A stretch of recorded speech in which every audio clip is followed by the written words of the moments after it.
போங்க 2 கோடி 3 கோடி ரூபாய் பேரம் பேசுறாங்கன்னா எதுக்கு பேசுறான்? எசகி ராஜா காண்டி பேசுறான். கருப்பசாமி தேவர் மாவன் எசகி ராஜா காண்டி பேசல. கருப்பசாமி தேவர் மாவன் எசகி ராஜா பின்னாடி இந்த தேவர் சமுதாயம் இருக்குன்னு சொல்லி தான் பேசுறான். அப்ப நான் 2 கோடி வாங்கணும்னா உங்களை கூட அடை வைக்கணும்னா உங்களை கூட அடை வைக்கணும் அர்த்தம். அதனால என்னுடைய ஐயா முத்துராமலிங்க தேவத்தையும் சரி, நான் கும்பிடுற ஏழம்பட முருகனும் சரி, நான் எல்லார்ட்டையும் வேண்டேன். நான் கடவுள்கிட்ட வேண்டதே ஒன்னே ஒண்ணுதான். எனக்கு எந்த இயற்கை குணத்தையே வச்சிருங்க. எந்த காரணத்தை கொண்டு வாழ்க்கையில நானும் பணம் கூட வந்து மாறிடக்கூடாது.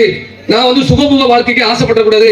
நான் அந்த மாதிரி ஒரு நிலைமைக்கு போயிட்டோம்னா என் மக்களுக்கு நான் ரோட்டில் இறங்கி போராட முடியாது. என் மக்களுக்காக நான் சிறை செல்ல முடியாது.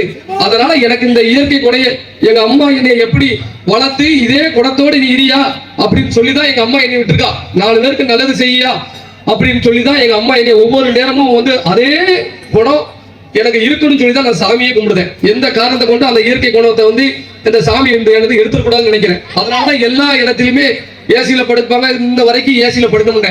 உங்களுக்கு வீட்டுல இருந்து என் பிள்ளைகளுக்கு வச்சிருந்தாலும் நான் இது வரைக்கும் ஏசி. ஏன்னா எந்த நேரமும் நான் உங்களுக்காண்டி போராடி சிறைக்கு போகலாம். உங்களுக்கு அங்க சிறையில ஏசி போனா வைக்க வேண்டாம். அப்ப நம்ம என்ன நினைப்போம்?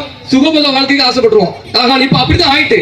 இப்ப என்ன ஆகி போச்சுன்னா அந்த தேவமாருக்காண்டி போராடணும் வச்சோம்னா நாளைக்கு சிறை போக வேண்டியிருக்கும், வழக்கு போட்டுருவாங்க, கோர்ட்டு கேஸ் அலைய வேண்டியிருக்கும். ஆனா இது எல்லாம் உங்களுக்காண்டி நான் செய்யறேன். ஆனா எனக்கு நீங்க செய்யக்கூடிய ஒன்னே ஒண்ணுதான், இளைஞர்கள் நீங்க வந்து எந்த தப்பும் தவறுக்கும் நீங்க போக வேண்டாம். உங்களுக்கு நீங்க அவசரப்பட வேண்டாம்.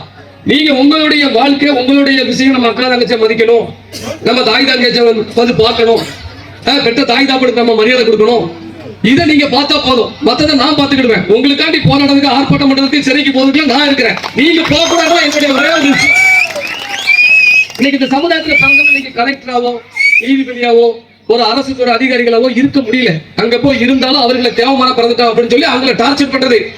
அப்ப இதுல இருந்து நம்ம சமுதாயத்தை நம்ம எப்படி காக்க போறோம், காப்பாற்ற போறோம் அப்படின்னு நினைக்கணும். நம்ம பொட்டப்பிள்ளையில வேகமா வளர்ந்துட்டு வருவோம். அப்ப பொட்டப்பிள்ளையில காப்பாற்றணும் அப்படின்னு சொன்னா இளைஞர்கள் திடகத்தமா இருக்கணும். எல்லா ஊர்லயும் வந்து இளைஞர்கள் விளையாடணும். பழைய மணிக்கு தேவமரம் பார்த்தா தெரியணும். அந்த தேவமரம் நடந்து வரும்போது இவன் தேவண்டா அப்படின்னு சொல்லி தெரியணும். புரியுதுங்களா? அந்த அளவுக்கு உடல் பலத்தோட இருக்கணும் சொல்லி நான் ஊரா நான் பேசிக்கிட்டு இருக்கேன்.